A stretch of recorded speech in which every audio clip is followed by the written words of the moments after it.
for supporting me on Patreon. It means so much to me. Hey, welcome back, or welcome if you're new to my channel. Today we will continue with the lore of the classic races from World of Warcraft. In this episode we will go over the Night Elves and the Forsaken, also known as the Undead. I hope you enjoy this video. Let's get into the lore.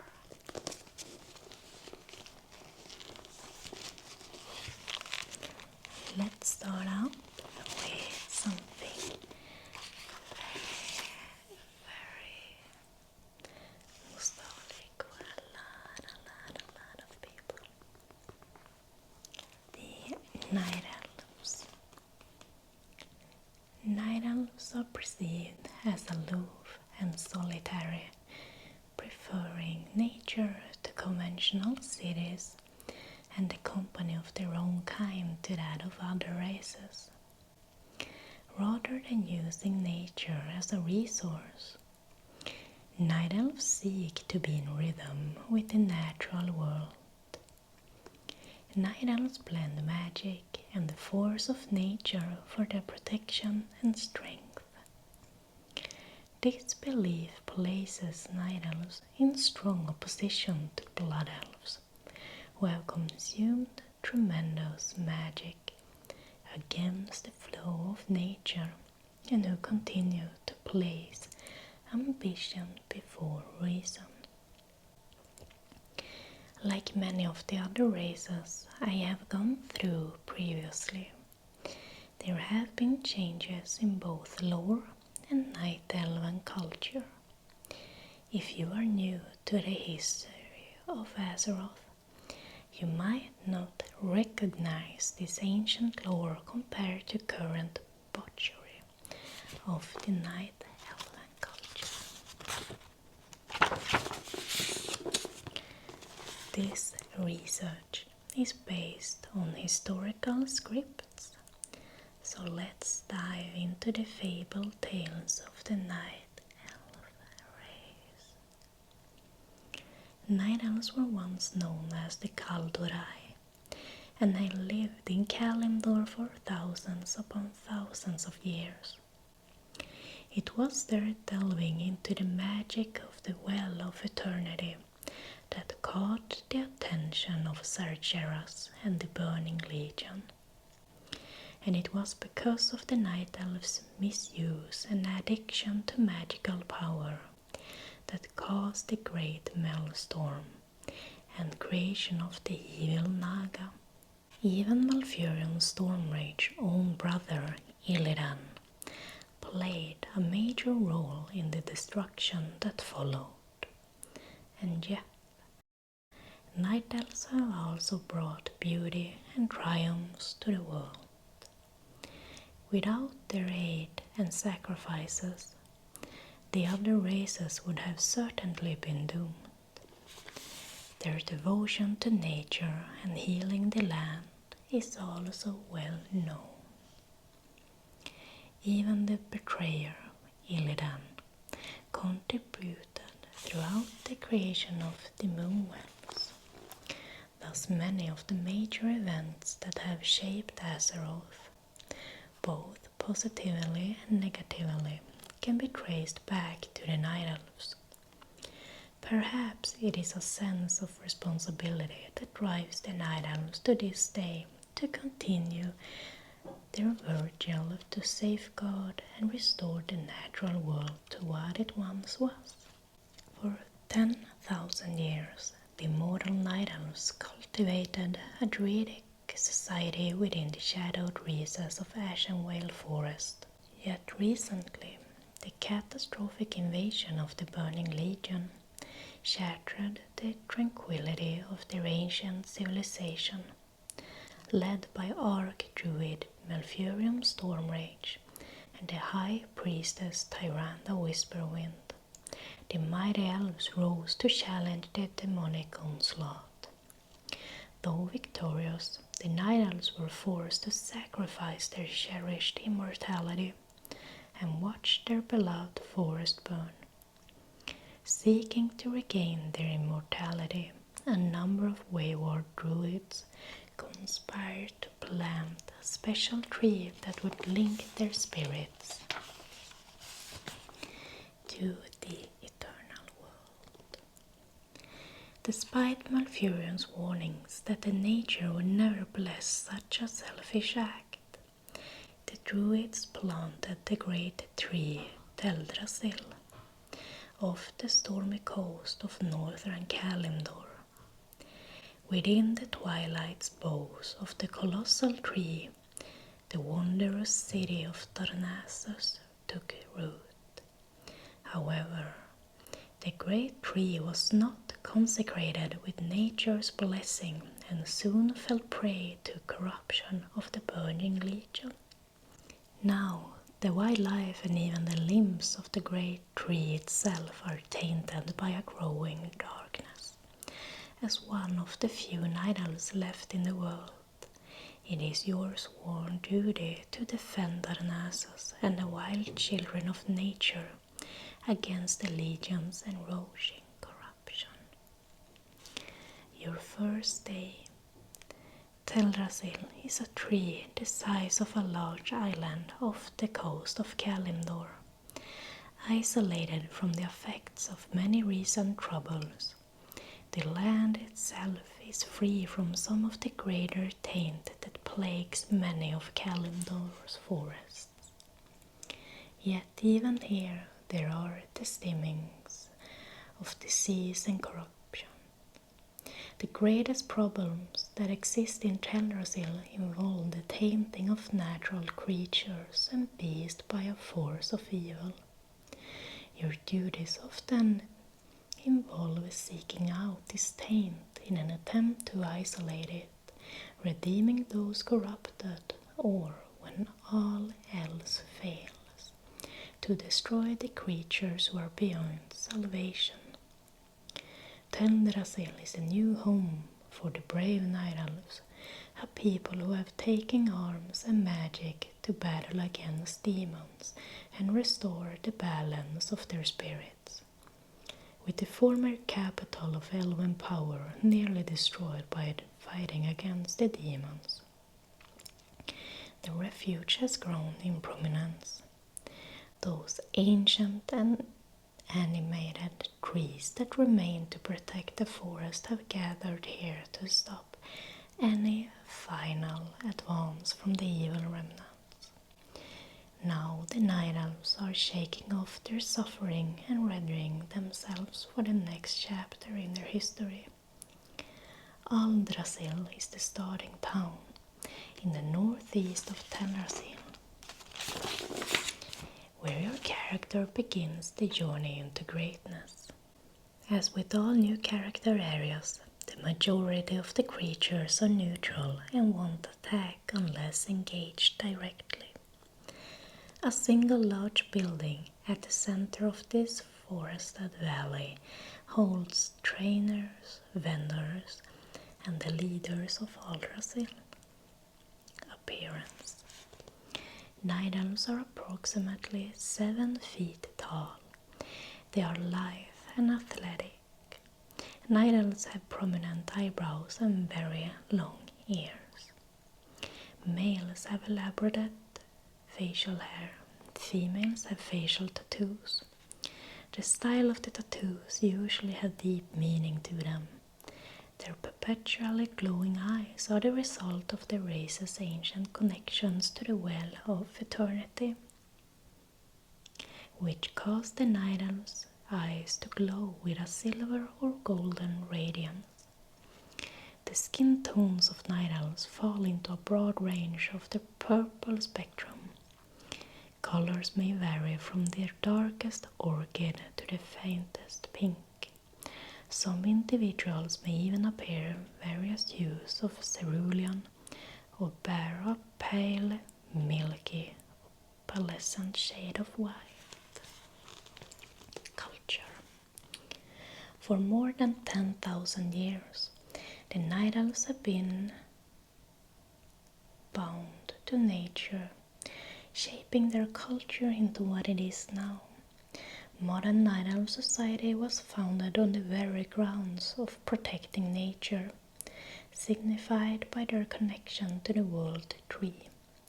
As one of the longest living races in Azeroth, night elves tend to be slow to change, slow to anger and slow to cool off.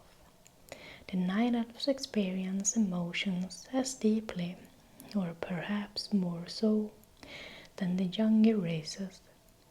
While generally slow to respond emotionally, their minds have seen much and tend to have a honed wit and a sense of humor. Language. Early in the friendship between the night elves and humans, it became apparent that much of the human population had neither the time nor patience to learn full Dornasian. As communication is a cornerstone of friendship, the night elves decided to teach their population common in addition to their own language. After several years, every night elf was trained and can now communicate effortlessly in common. Racial traits. Shadow mouth. Spending much of their time beneath the canopy of the forest, night elves have become adept at vanishing into the shadows. Quickness. Night elves are beyond agile. They move with the grace of a reed in the wind, always moving. Wisp spirit. While most people must travel the world as ghosts after their death, the strong attunement to the world allows night elves to travel as wisps. Nature resistance.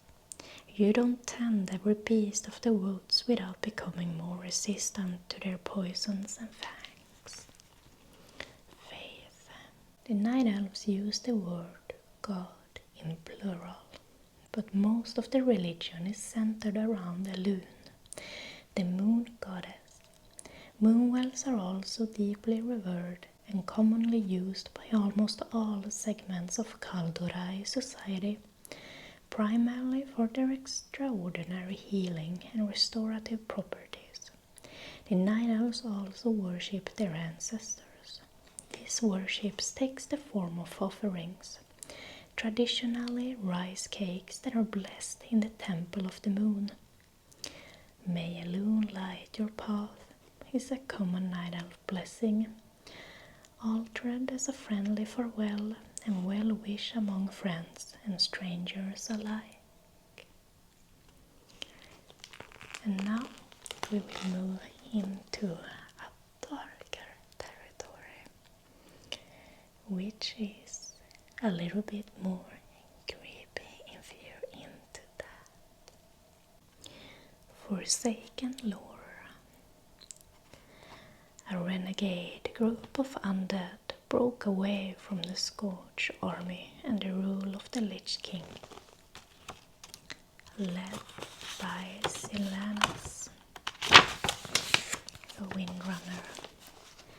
This group of undead called themselves the Forsaken, hated by the living but unwilling to return to the control of the Lich King.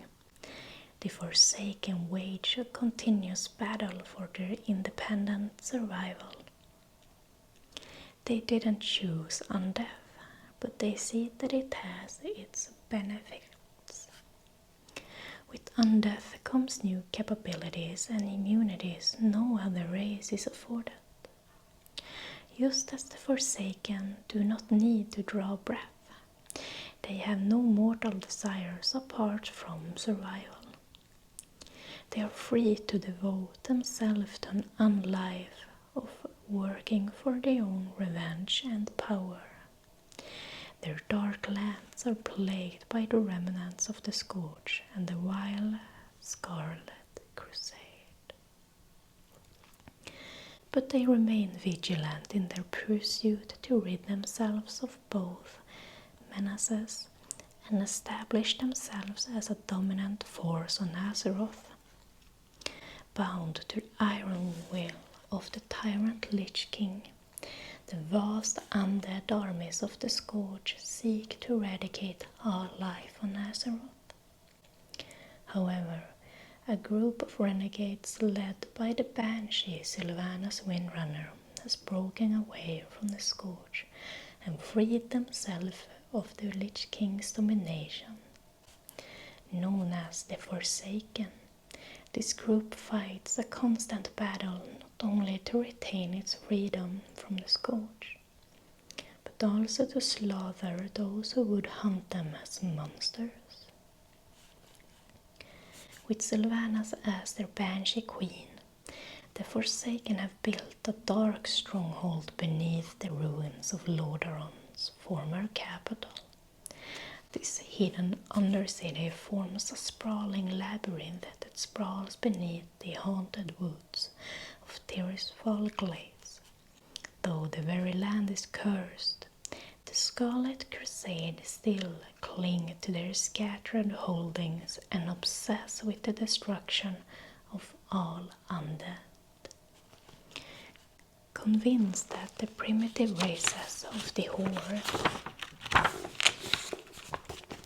can help them achieve victory over their enemies, the Forsaken have entered into an alliance of convenience. Harboring no true loyalty for the new allies, they go to any lengths to ensure their dark plans come to fruition. As one of the Forsaken, you must massacre any who pose a threat to the new order, human, undead, or otherwise. Your first day, Lordaeron and the other establishments within Tirisfal Glades have been sacked, burned, and forgotten. The land was assumed to be a stronghold of the Scourge, but the will of Sylvanas Windrunner shattered the plans of the Scourge and brought a major player to the table. The Forsaken have chosen to ally with the Horde in an attempt to stave off their destruction. While the Forsaken are a power to be reckoned with, there are many that wish them nothing short of a final rest. The bulwark holds the plague, the wildlife, and forces of the Scourge from seeping in from the plague lands. But the war with the living isn't far off. A faction of the Scarlet Crusade has survived against the Scourge, and now survives against the Forsaken. Tirisfal Glades have seen better days. The mighty city of Lordaeron has fallen, demons and roach, and the last vestige of humanity has declared war on anything that isn't part of the Scarlet Crusade. What keeps the land to succumbing to anarchy? From below the ruins of Lordaeron, the Banshee Queen commands the Forsaken. Though killed by the plague and never granted death, the Forsaken have rebelled. They have chosen to reclaim Tirisfal Glades and halt the advance of the Scourge. You awaken much like all undead, in a crypt. You not only took ill, but you died and were buried. The flesh has rotten from parts of your body, but you are still mobile. Ascend the stairs and speak with Undertaker Mordo about your rude awakening. Appearance. Forsaken are 5 to 6 feet tall, scrawny and gaunt. Their skin is deteriorating and their hair is unkempt. Both males and females have a variety of decomposing features. Forsaken come in all stages of death. from freshly slain or partially rotting to almost mummified. Some are in good enough condition to almost pass for a living human. Forsaken, similar to certain other undead, have ichor of undeath running through their bodies, which can cause throat tickles. They bleed this green liquid when wounded, though some Forsaken have no blood or liquid running through their bodies at all. Culture. The Forsaken capital of Undercity is always awake, just like the Forsaken themselves.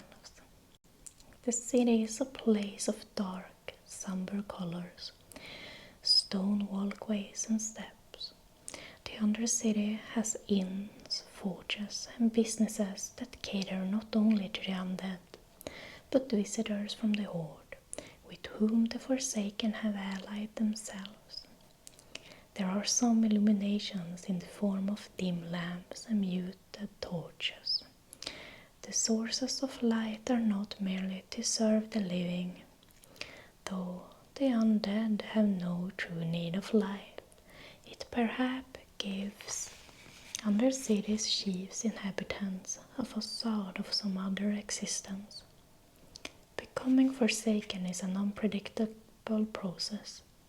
The body and mind are certain to change, but it is impossible to know to what extent and how well someone will cope with the process. Language. The Forsaken are allied with the Orcs, but only use Orcish when communicating with the other races of the Horde.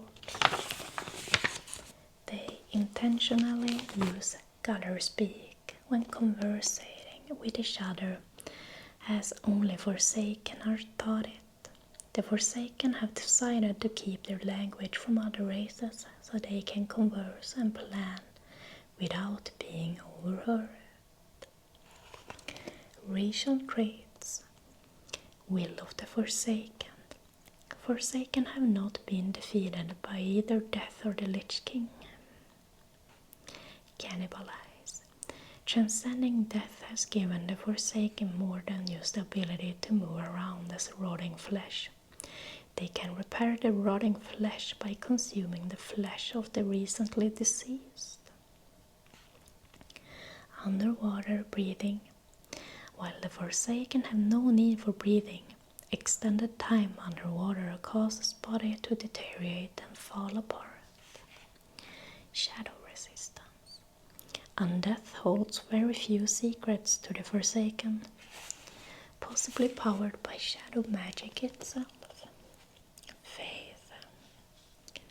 Some still adhere to their old faiths, such as the Holy Light, even as they believe they have been abandoned by both their faith, so have the Forsaken abandoned the faith of the living days. Many no longer cling to any religion, placing their faith in their queen and their dark science. Some has even turned to the Burning Legion as a source of power, believing that it is potent enough to defeat the Lich King. And that was it for today. If you have followed this journey, you know there are only 2 of the classic races left to go through, which will be the trolls and gnomes. Follow me on this channel and over on Patreon if you want to support me and if you want to see the final part from the classic races. Thank you so much for watching.